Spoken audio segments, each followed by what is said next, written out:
orders of the day. Government orders, government bills, commons, resuming debate at second reading of Bill C-31, Economic Action Plan 2014, and on the amendment of Mr. Cullen. Resuming debate, the honourable member for Parkdale High Park. Thank you, Mr. Speaker. I'm glad to hear the enthusiasm of my colleagues across the way. And it is my honour to stand here to bring the voice of my constituents in Parkdale High Park. But I believe my remarks will also reflect the views of many Canadians across Canada.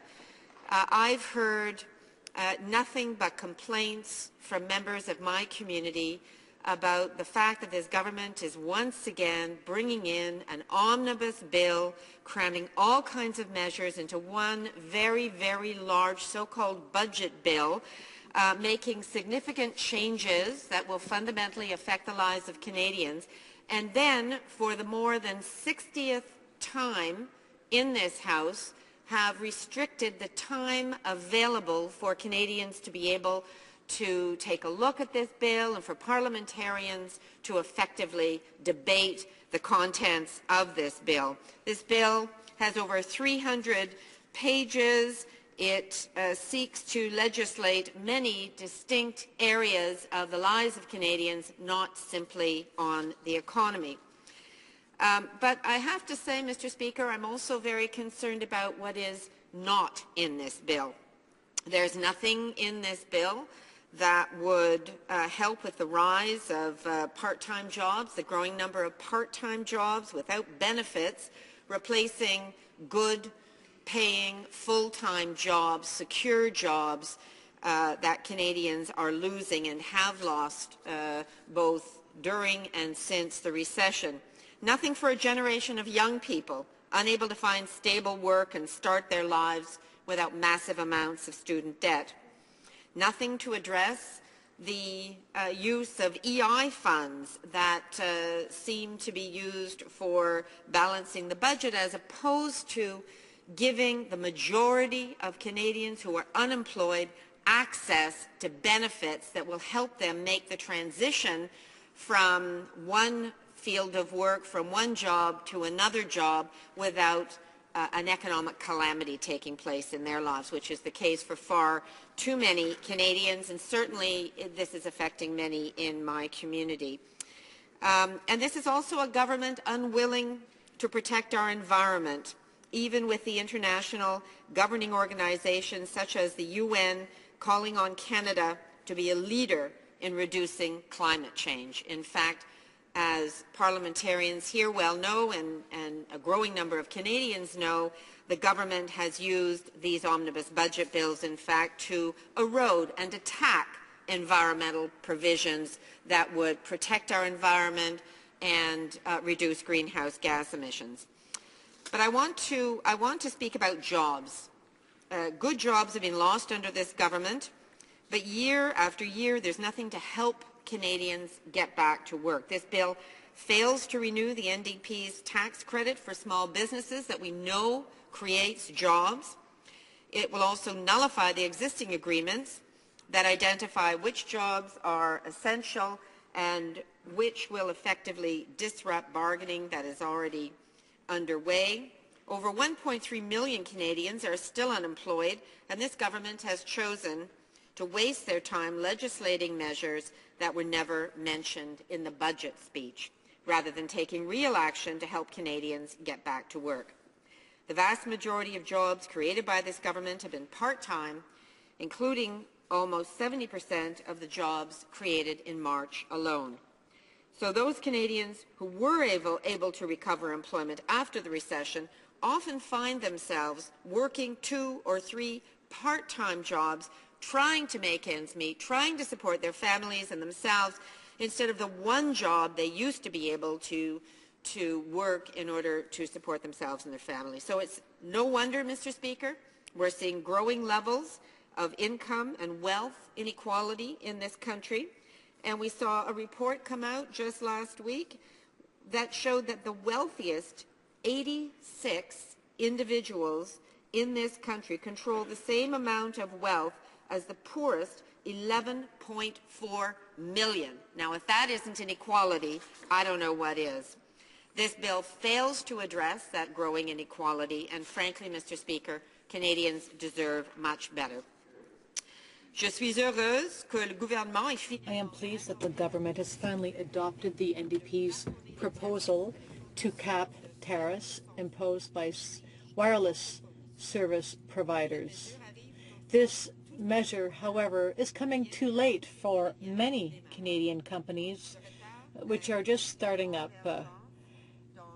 Other measures include convergence in the wireless sector. Consumers have few options, which leads to prices being higher. Country that they're dealing with extremely high rates for their telecom services. I also want to raise the issue of FATCA. This may be something the majority of Canadians don't know much about, but for Canadians who hold dual Canadian-American citizenship, this bill is very troubling. An entire bill about FATCA is enclosed in this omnibus budget bill. This will impose the Foreign Account Tax Compliance Act amid questions in the United States about the constitutionality of this act. But the government doesn't seem to care if FATCA will be found unconstitutional because they aren't bound by the U.S. Constitution. They are one of the only governments happy to give up their private details of its citizens' financials. In other words, Canadians' private banking information is to be made available to the U.S. for tax reasons to comply with, wait for it, American law. This bill would give the Minister of National Revenue the power to make any regulation necessary to carry out this highly controversial act.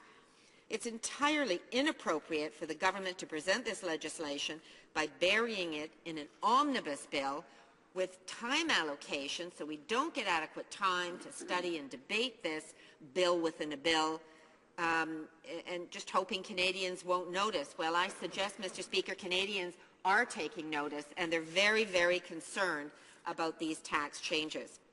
I also want to speak a bit about rail safety and transparency.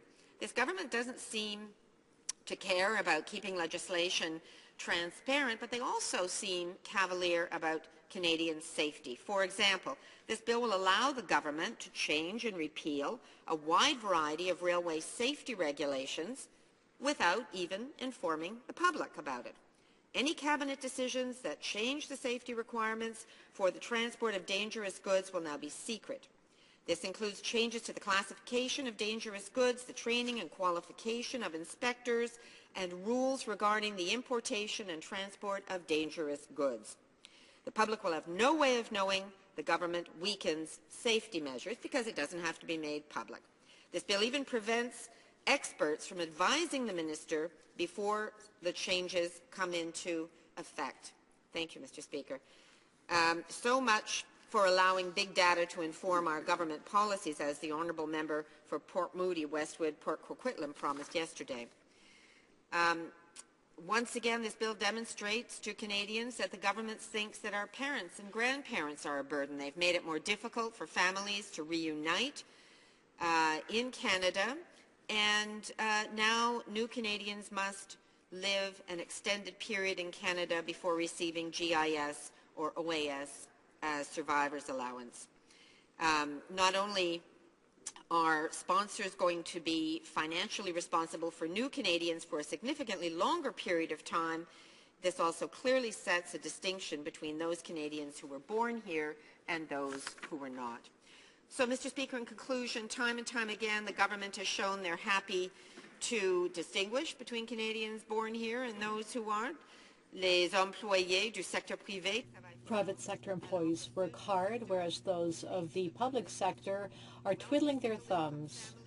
Of $3 billion in tax breaks, and the other 86% of Canadians who do not. New Democrats believe the government has a responsibility to all Canadians, no matter what their income or where they work or where they were born. That's why, despite the cherry-picked New Democrat policies included in this bill, my honourable colleagues and I cannot support it, because we believe Canadians deserve better, and New Democrats are going to keep fighting every day to ensure that Canadians get better despite this government. Thank you.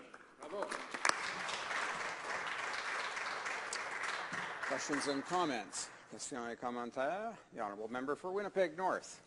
Thank you, Mr. Speaker. My question to the member is related to what I believe, and we in the Liberal Party believe, is a critically important issue to all Canadians, and that is, of course, our health care system. As we know, Mr. Speaker, that at the end of March, the health care accord expired, and that was signed by Paul Martin back in 2004. It was a way in which we ultimately ensured that the national government played a significant role in terms of health care through all regions of our great country. Unfortunately, this budget or this government has failed in terms of being able to deliver a replacement for the health care accord, which raises a lot of concern in terms of the commitment that the Conservatives actually have towards a national health care program. And I'm wondering if the member might want to provide some comment in terms of just how important it was for the government to have signed or found a replacement for the health care accord, which actually expired at the end of March. Honourable Member for Parkdale High Park. I want to thank my colleague for his question. And health care, of course, Mr. Speaker, remains the top priority of Canadians, especially with an aging population. Canadians want to ensure that our publicly funded, publicly delivered, regulated health care system remains in place and is not eroded, does not face death by 1,000 cuts. Unfortunately, this government has not renewed the health accords with the provinces, and more than that, it will erode funding for health at a level less of 6% less per year, and that is going to create great hardship, and the provinces, of course, are going to have to manage that reduced amount of money that they are receiving for health care, and that can't have any other impact but affect the services, the healthcare services that Canadians want and need. So, Mr. Speaker, I think it's another great omission in this Budget Implementation Act, that the Conservatives have not stepped up to the plate and provided security for healthcare funding that Canadians want. Questions and comments? The Honourable Minister of State for Foreign Affairs. Yes, Mr. Speaker, I just want to make a correction that Canadians are not treated differently as the member tries to suggest in her speech. But one of the areas that we are working with tax is enhancing reporting and verification, trying to combat the international tax evasion, aggressive tax avoidance, and that is something I believe that the NDP would want to support.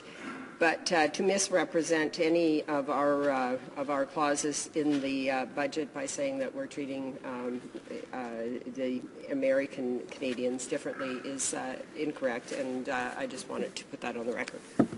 Member for Parkdale High Park. Thank you, Mr. Speaker. But in fact, that's exactly what's happening, is that those Canadians who hold dual Canadian-American citizenship, in fact, are going to have their bank records turned over to a foreign country, which is the United States of America, which is treating Canada as though we are a tax haven here. Yes, New Democrats certainly want to go after tax havens. We want to go after legitimate tax havens where there are billions of dollars, tens of billions of dollars being squirreled away around the world. It was this party that fought for a study of tax havens at the Finance Committee, but it was this government that then subsequently laid off CRA staff, who are the people who actually collect that money. So we would rather go after the real tax havens, the real tax evaders, than honest, hard-working Canadians who happen to hold Canadian-American dual citizenship. We have time for a short question and response. The Honourable Member for York South Weston. Thank you, Mr. Speaker. And on the issue of FATCA, there are probably hundreds of thousands of accidental American citizens who will also be found in this great schism of sending their data to the U.S., and those are the children who were born in Canada, who have never lived in the United States, who have never been a United States citizen, who now the U.S. declares are United States citizens as a result of their parents having been American. Those children will now be subject to having their banking information sent to the U.S. It does create two divides. Two children born on the same day in the same hospital in Canada, but one with American parents, one with Canadian parents, will be treated differently. If the member would like to comment. The honourable member for Parkdale High Park. Thank you. I thank my colleague for that question. And there are all kinds of people who are just discovering that, in fact, they hold dual Canadian-American citizenship. And he's quite right. Even if they have never worked in the United States, the fact that they are American citizens because they hold dual citizenship scoops them into this net of FATCA.